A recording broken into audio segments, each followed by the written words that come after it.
오늘 저는 로마서 13장 8절부터 10절 말씀을 통하여서 사랑은 율법의 완성이라는 제목으로 말씀을 잠깐 생각해 보기로 합니다. 여러분, 우리가 지금 미국 땅을 살고 있는데 이 미국에서 가장 핫한 이슈가 되어지는 문제가 과연 무엇일까요? 지금 날씨로 인하여서 동부는 한파와 또한 여러 눈 때문에 정말 힘들다라고 이야기하고, 우리가 살고 있는 이 서부 쪽은 비가 기록적으로 올 정도로 이틀간 엄청나게 많은 비가 내렸다라고 할 수 있습니다. 또한 항공기 사고가 미국 땅에 계속해서 연일 일어나니까 비행기 타기가 무섭다라는 이야기가 나오고 있습니다. 그뿐만 아니라 경제가 힘들다고도 이야기합니다. 계속해서 인플레이션이 증가되어져서 서민들의 삶이 팍팍해지고 있다라고 이야기합니다. 그런데 그 모든 것들보다 지금 우리 가운데 가장 급한 게 뭡니까? 사실 보면 새로운 정부가 들어서면서 과거의 미국의 영광을 다시 한 번 더 재현해보겠다, 마가라는 거 혹시 들어보셨습니까? 바로 Make America Great Again, 마가. 다시 한번 예전의 영광을 미국이 재현해보겠다라는 그 캐치프레이즈 아래 정말 여러 법들이 하루가 멀다고 계속해서 발표되어지고 있습니다. 그러다 보니까 정말 우리가 어떻게 살아가야 될지 우리도 모를 정도로 헷갈리게 빠르게 진행되어져 가고 있다는 것이죠. 그것이 대외적으로 대내적으로 우리 마음들을 참 힘들게 하는 순간들도 있다는 겁니다. 특별히 대외적으로는 어떻습니까? 즉 무역 관세라는 미명하에 만성적 미국 무역 수지 적자들을 한번 메고 보겠다라는 각오를 가지고 전통적인 우방국가에도 동맹국가에도 관세를 정확히 매기겠다라고 하니까 모든 지금 나라들이 초긴장 상태에 빠져 있다고 볼 수 있습니다. 대내적으로 어떻습니까? 그동안 정말 여러 지난 몇 년 동안 남미에서 올라온 수많은 이민자들 때문에 정말 미국의 골치가 아프다라고 해서 그들을 추방해 버리겠다라는 법들이 지금 계속해서 이어지고 있다는 것입니다. 그런데 원래 미국이 어떻게 세워진 나라입니까? 원래 이민자들에 의해서 세워진 나라이고 이민자들에 의해서 움직여지고 있는 나라인데도 불구하고 먼저 온 이민자가 나중에 온 이민자를 쫓아내겠다라고 하다 보니까 참 여러 가지 문제가 있다라고 여겨진다는 겁니다. 물론 정말 이런 아이러니가 왜 일어나게 되었을까를 참 고민할 때 정책적인 여러 가지 문제가 있을 수 있습니다. 저는 이 시간 이 정책이 맞다 그르다를 이야기하는 것이 아닙니다.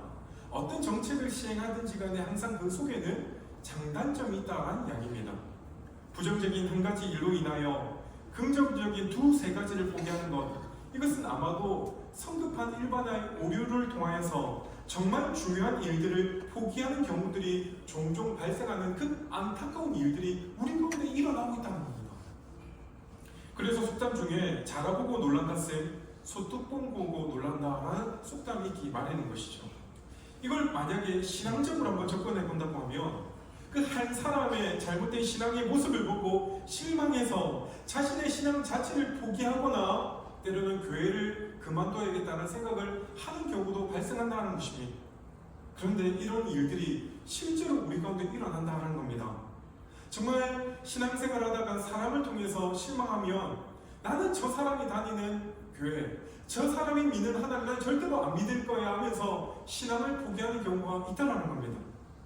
또한 한 교회의 부정적인 이미지 때문에 하나님 나라의 복음의 대위대함과 또 복음으로 세워진 교회 자체를 부정해버리는 경우가 일어난다는 겁니다. 실제로 대형 교회의 어떤 부조리 하나 때문에 열심히 사역하는 교회들이 함께 싸잡아서 욕을 먹게 되는 경우도 있다라는 겁니다. 실제로 불신자들이 교회를 참 많이 지금 원망하며 불평합니다. 교회가 교회되지 못하다 보니까 세상의 교회를 향해 욕하는 경우가 일어나고 있더라라는 이야기죠. 그러기에 우리 각자는 인생이라는 시간을 살면서 그 어떤 어려움과 환란이 있다라고 할지라도 끝까지 붙들어야 될 것들이 분명히 있습니다. 많은 것은 다 포기할지라도 절대로 포기하지 말아야 될 것이 분명히 우리 인생 가운데 있다라는 이야기죠. 과연 그렇다면 여러분에게 끝까지 포기하지 않는 것, 그것은 과연 무엇입니까? 우리의 돈입니까? 아니면 물질? 아니면 집입니까? 땅입니까? 아니면 시간, 건강입니까? 모든 것은 다 포기할지라도 끝까지 부여잡아야 될 그 어떤 것이 과연 여러분에게는 무엇입니까? 오늘 성경은 모든 것은 다 포기할지라도 끝까지 부여잡아야 될 그것을 오늘 우리 이야기하는데, 그것이 바로 사랑이라고 이야기하고 있습니다. 말씀을 준비하면서 참 이 사랑에 관한 주제를 이야기할 때 제 마음 가운데 좀 무거움이 있었습니다. 왜냐하면 제가 여러분을 사랑하지 못하고 여러분이 저를 사랑하지 못한다고 하면 과연 제가 아무리 사랑을 이야기한다라고 할지라도 그 사랑은 울리는 꽹과리 소리밖에 되지 못할 것이기 때문입니다.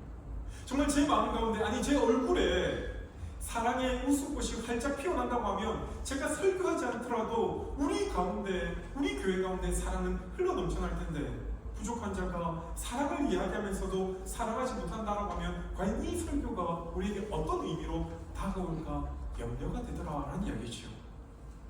지금까지 우리는 로마서 12장까지 함께 살펴보면서 믿는 성도로서 구원받은 성도들이 이 땅을 어떻게 살아가는 것이 옳은지, 우리 교회에서, 우리 가정에서, 그리고 나아가 사회에서 어떻게 살아가는 것이 마땅한지 함께 살펴보았습니다. 그리고 13장에서 지난주에는 세상 권력에 대해서 우리가 어떻게 대응하는 것이 옳은지에 대해서 함께 성도로서의 자세를 살펴보게 되었다는 겁니다. 그런데 그 가운데서도 오늘 특별히 사랑에 관해서 오늘 우리에게 교훈의 말씀을 주고 있습니다.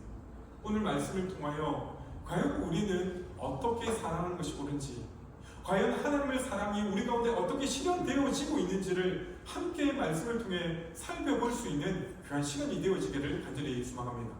8절 말씀 초반절에 보면 피차 사랑의 빛 외에는 아무에게든지 아무 빛도 지지 말라라고 했습니다. 이 말씀이 공동 번역에는 이렇게 번역되었습니다. 남에게 대해 해야 할 의무를 다하십시오. 그러나 아무리 해도 다할 수 없는 의무가 한 가지 있는데 그것이 바로 사랑입니다 라는 이야기입니다. 여러분, 빚을 갚는 것은 어쩌면 빚진 자의 당연한 의무라고 할 수 있습니다. 그래서 본문은 성도들에게 웬만하면 우리에게 빚지지 말라라고 권면한다는 것이죠. 물론 우리가 살면서 빚을 전혀 지지 않고 살 수는 없습니다. 특별히 미국 생활을 하다 보니까 날마다 우리에게 쌓인 게 뭡니까? 빚입니다. 크레딧 카드를 쓰다 보면 제가 늘 고민하는 게 통장의 이 잔고뿐만 아니라 그 크레딧 카드의 빚들을 늘어가는 거 보면 내가 살면서 이 크레딧 카드의 빚 다 갚고 가겠나 라는 걱정들이 들기도 한다는 겁니다. 또한 집을 사면 30년, 40년 동안 론을 내서 살기 때문에 날마다 이 집이 내 집이 아닌 누구 집입니까? 은행 집으로 살고 있다는 것이죠. 뿐만 아니라 대학생들은 공부하면서 빚을 내어서 공부를 하기도 하고 때로는 아파트 렌트비를 매달 내야 된다기 때문에 날마다 우리 인생이 빚더미에 앉아있다라고 해도 과언은 아닐 겁니다. 그래서 미국 생활을 한마디로 이렇게 표현하는 분들도 있습니다. 밝은 빛을 보고 미국에 왔는데 살다 보니 어두운 빛만 들더라.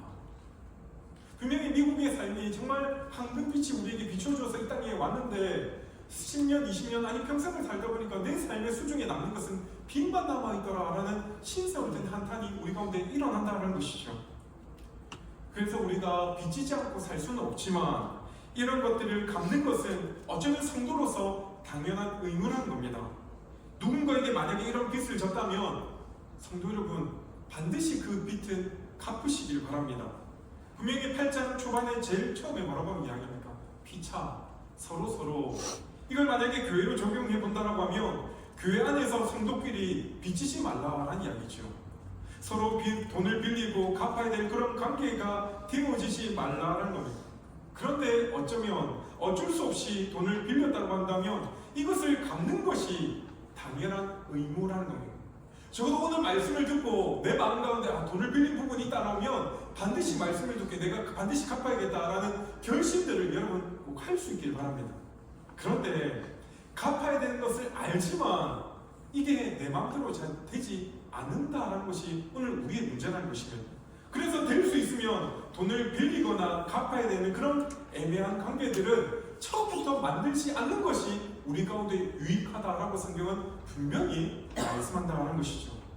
그런데 이렇게 다른 사람에게 해야 될 의무를 다하는 것이 마땅하지만 아무리 이 의무를 다한다라고 할지라도 다 갚지 못하는 것이 있는데 그것이 오늘 말씀을 보니까 사랑이라고 이야기합니다. 이런 의미에서 오늘 말씀은 사랑의 빛 외에는 빛을 지지 말라라고 우리에게 권면해주고 있습니다. 왜 그렇습니까? 이 말씀은 다른 말로 하면 우리가 어떻게 사랑해야 될지, 내 옆에 있는 성도, 내 옆에 있는 이웃들을 어떻게 권면의 말씀을 주고 있다는 것입니다. 여러분, 우리에게 있어서 이 사랑은 어디서부터 출발할 수 있을까요? 어디서 출발하는 것이 이 사랑이 옳게 실천되어질 수 있을까요? 바로 예수 그리스도입니다. 우리 한 사람 한 사람 예수 그리스도로 말미암아 하나님께 갚을 수 없는 그 사랑을 우리가 이미 받았다라고 할 수 있습니다. 그 받은 사랑을 우리의 어떤 수고와 어떤 노력으로 갚아도 이 사랑은 우리가 결코 다 갚을 수 없다는 겁니다. 그 사랑의 결정체가 무엇입니까? 바로 요한복음 3장 16절 말씀을 보니까 하나님이 세상을 이처럼 사랑하사 독생자를 주셨으니 이는 그를 믿는 자마다 멸망치 않고 영생을 얻게 하려 하시다라고 말씀합니다. 하나님께서 우리를 사랑하여 주셔서 그 사랑의 결정체로 예수 그리스도를 우리 가운데 보내주셨고 그분을 믿을 때 우리가 영생함을 받아 누린다라고 말씀하셨습니다. 우리가 그런 사랑을 입었기 때문에 빚진 자의 마음을 가지고 다른 사람을 사랑하는 것이 마땅하다 할 수 있습니다.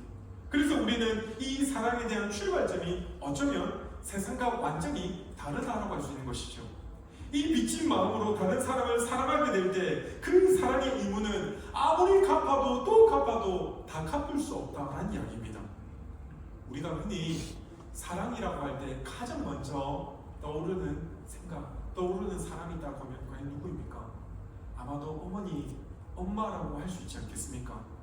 이 땅에 수많은 사랑의 종류를 이야기한다고 할지라도 어머니의 사랑만큼 크고 숭고한 사랑이 과연 어디 있겠냐 하는 것이죠. 우리 가운데 이미 어머니를 먼저 떠나 보낸 분들은 그 어머니가 살아 생전에 효를 다하지 못한 마음들이 늘 우리 가슴 한켠에 남겨 있어서 정말 어머니를 생각하면 늘 미안하고 죄송한 마음이 드는 것이 바로 우리의 마음이라는 것입니다. 그래서 실제로 이사야 49장 15절의 말씀에 보면 여인이 어찌 그 젖먹는 자식을 잃겠으며 자기 태에서 난 아들을 긍휼히 여기지 않겠느냐. 그일이 혹시 이를지라도 나는 너를 잊지 아니할 것이라 내가 너를 내 손바닥에 새겼고 라고 말씀하고 있습니다.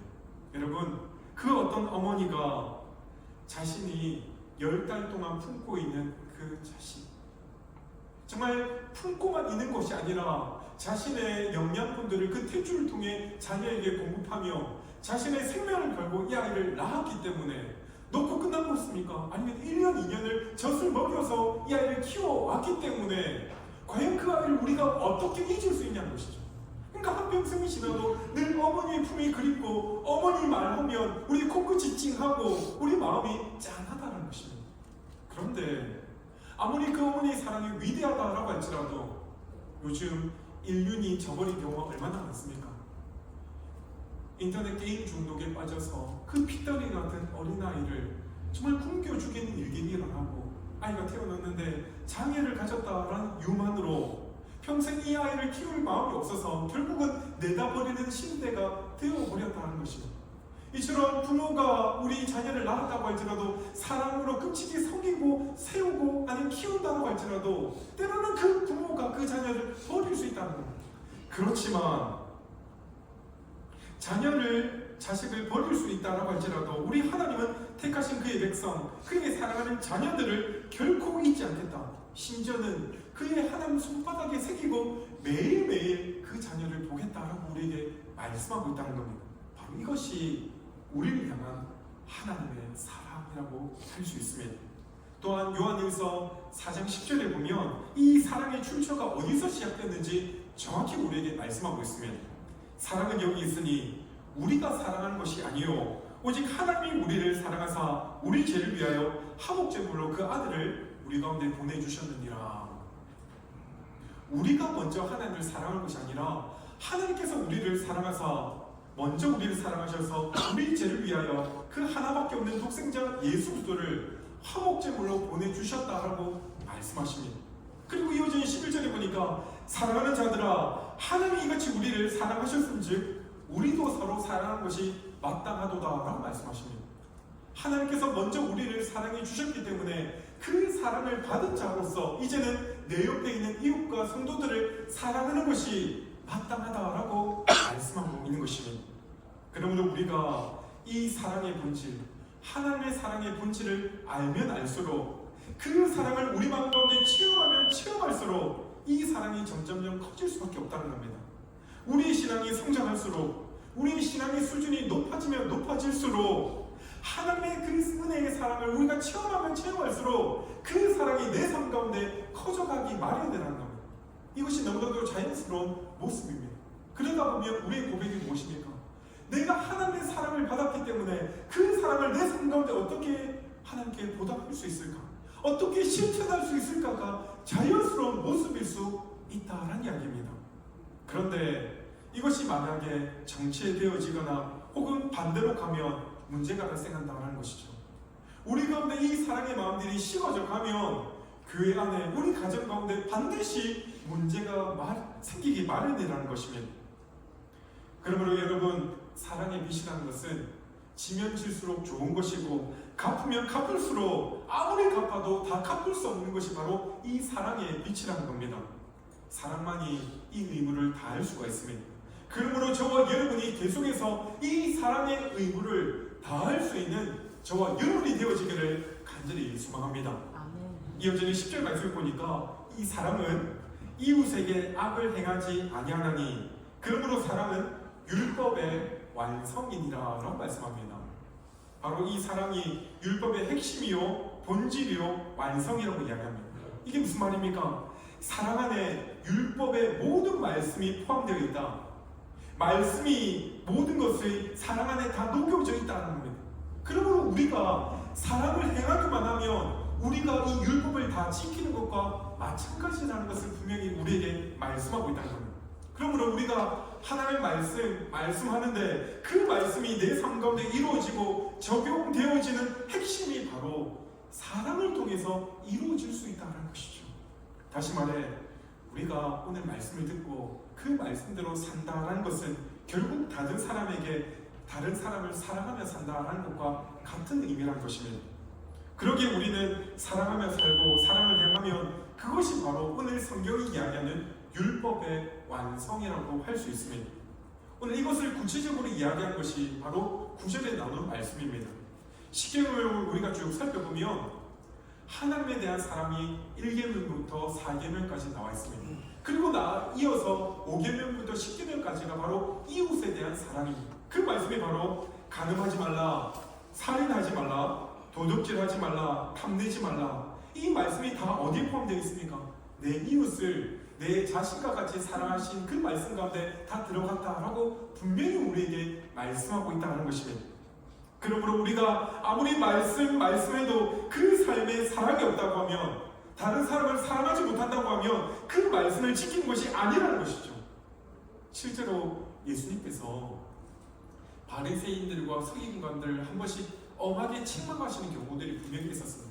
근데 그들이 왜 책망하셨습니까? 예수님께서 바로 너희가 열심히 율법을 지킨다고 했는데 그 율법의 본질을 제대로 놓친 채 그냥 겉으로만 율법을 지켰기 때문에 예수님께서 그들을 강하게 책망하셨다라는 사실이죠.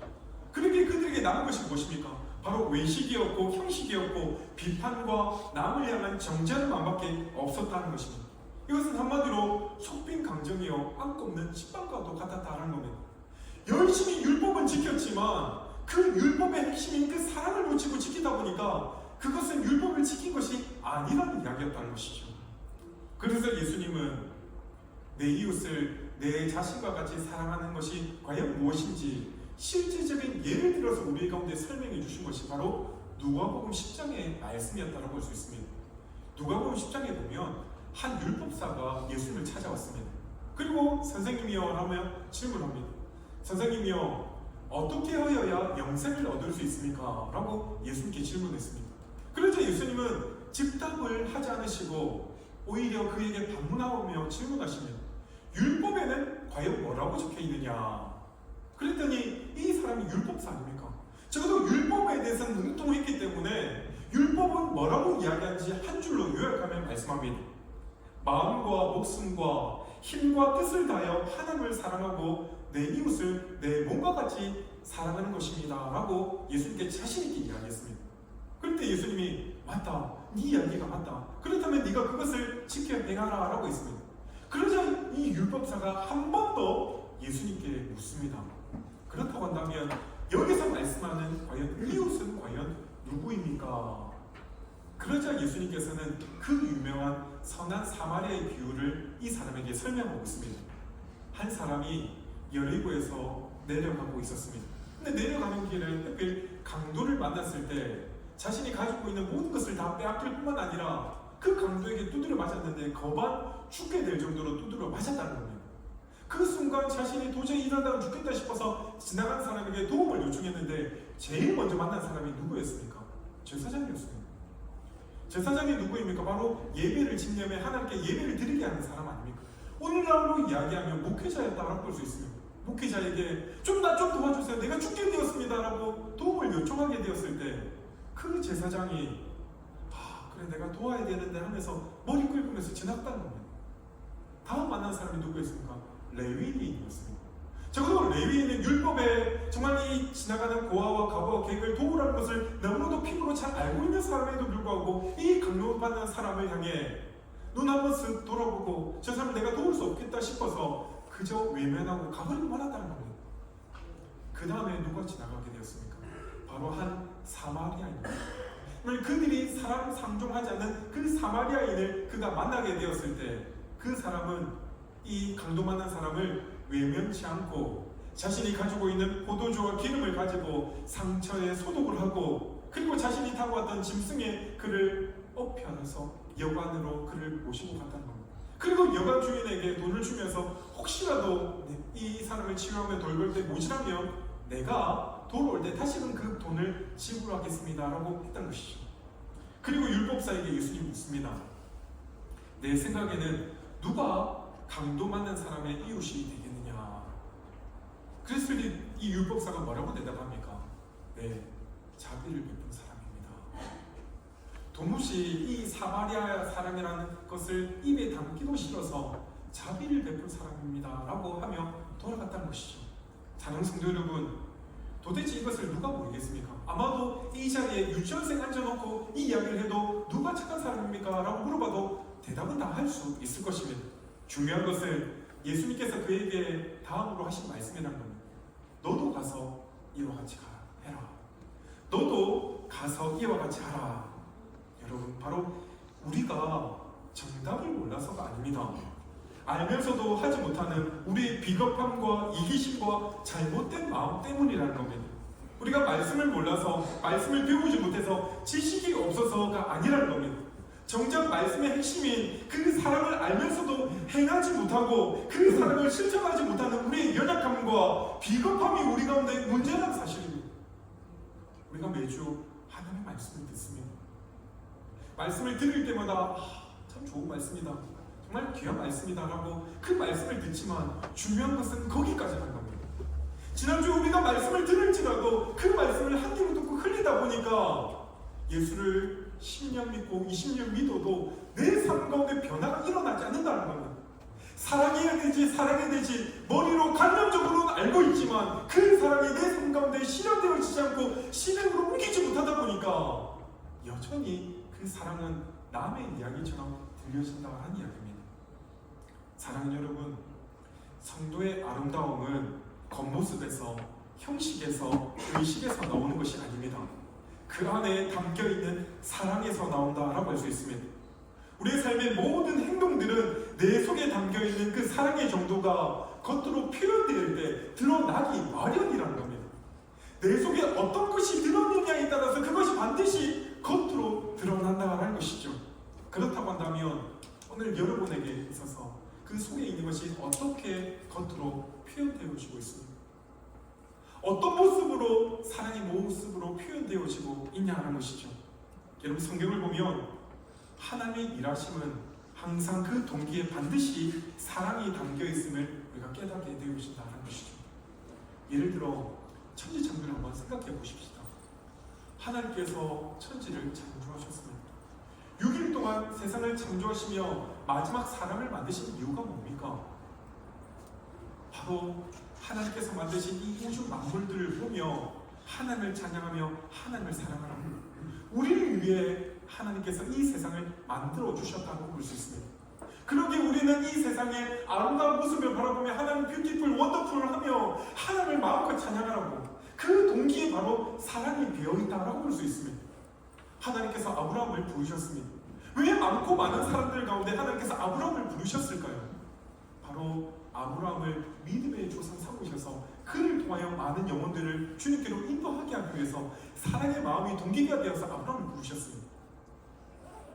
하나님께서 왜 이스라엘 백성들을 출애굽시키셨습니까? 그냥 종살이하게 내버려 둬도 괜찮을 텐데 왜 굳이 그들을 택하셔서 출애굽시켰냐는 것이죠. 바로 이스라엘 백성들을 선민 삼아서 많은 세상 나라들의 제사장 남아 상업으로 말미암아 그들이 주님께로 돌아오게 하기 위해서 그들을 애굽에 종살이하는 그들을 택하시고 출애굽시키셨다는 겁니다. 출애굽시키고 끝났습니까? 광야 40년 하나님께서 왜 그들을 지키시고 보호해 주셨습니까? 낮에는 구름기둥, 밤에는 불기둥, 그들이 배고플 때 만나와 메추라기를 먹이시고 목마를 때 반석에서 물을 내시며 그들이 40년간 강의 길을 행할 때 의복이 헤어지지 않고 신발이 부르트지 않도록 그렇게 지키신 이유가 무엇입니까? 바로 그들을 통하여 하나님 제사장 나라 삼기 위해서 그 사랑의 동기가 그 가운데 정확히 배어 있다는 겁니다. 그것뿐만 아니라 그들을 정말 속의 땅 가나안 땅에 들어가셔서 정말 그 땅에 있는 그 거민들을 하나님께서 하나하나 쳐 부수실 때 바로 그 사랑의 동기를 가지고 그 일들을 행하셨다는 겁니다. 근데 그 하나님께서 결정적으로 우리를 사랑하셨던 모습이 과연 어디에서 드러난다고 볼 수 있습니까?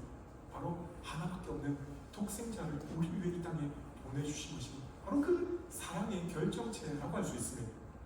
예수님께서 한 번은 이제는 예루살렘에 들어가셔서 그리고 성전에 들어가실 때 그 성전 안에 보니까 서로 물건파며 매매하며 정말 하나님의 성전을 더럽히는 그 모습을 바라며 의문이 차서 그들을 다 내어주시는 사건들이 있었습니다. 그랬을 때 예수님이 뭐라고 이야기했어요? 하나님께 기도하는 집을 너희가 강도의 소굴로 만들었다라고 그들에게 엄히 이야기하셨을 때 그 마음의 동기에서 있어도 사랑이 되어 있었다라는 것이죠. 우리가 이 하나님의 사랑을 우리 마음 가운데 깊이 깨닫게 되어지기를 간절히 소망합니다. 그 사랑이 우리 마음 가운데 깨달아지면 자연스럽게 그 사랑을 전할 수밖에 없다는 겁니다. 간절히 바라기는 우리 모두가 그 사랑을 받은 자로서 이 사랑을 전할 수 있는 저와 여러분이 되어지기를 간절히 소망합니다. 말씀을 맺습니다. 우리 모두는 하나님과 사람에게 참 많은 사랑을 받은 자들입니다. 이 사랑의 빚을 갚기에는 다음이 없다는 것이죠. 그래서 우리는 이 사랑하기를 우리 삶 가운데 가장 중요한 의무로 여길 수 있어야 됩니다. 그러므로 성도의 가장 중요한 의무는 단연코 그 어떤 것이 아닌 바로 사랑임을 결코 잊지 말아야 될 줄 믿습니다. 우리가 사랑장으로 여기는 고린도전서 13장 마지막 결론이 무엇입니까? 그런즉 믿음과 소망과 사랑은 항상 있을 것인데 그 중에 제일은 뭐라고요? 사랑해야 된다고 우리를 말씀하고 있다는 겁니다. 간절히 바라기는 이 사랑할 때 그 사랑에서 예배도 헌신도 봉사도 기쁨으로 할 수 있다는 겁니다. 간절히 바라기는 우리 모두가 교회에서 행하는 모든 일들의 그 동기에 항상 사랑을 가지고 주의 일들을 열심히 감당할 수 있는 우리 모두가 되어지기를 간절히 소망합니다. 사랑은 율법의 완성, 말씀의 완성이라고 했습니다. 그러므로 이 말씀을 가장 잘 지킨다는 것은 다른 것이 아닌 내 옆에 있는 성도를 사랑하고 내 옆에 있는 이웃을 사랑하는 것입니다. 특별히 우리 가운데 있는 연약한 지체들이 많이 있습니다. 병약한 성도들이 많이 있습니다. 여러분 그 사랑의 실천은 다른 것이 아닌 그들에게 기도하는 것도 참 중요하지만 이번 주 한번 전해 보십시오. 오늘 이 자리에 마땅히 나와서 함께 예배되지만 예배의 자리에 보이지 않는 그 이웃들을 향해 그 성도들을 향해 나의 사랑의 마음을 전하는 것, 이게 바로 사랑의 표현인 줄 믿습니다. 시작되는 한 주간 그 하나님의 사랑이 동기가 되어서 모든 일들을 행할 때 사랑의 마음들을 온전히 전할 수 있는 저와 여러분의 삶이 되어지기를 주의 이름으로 간절히 축원드립니다.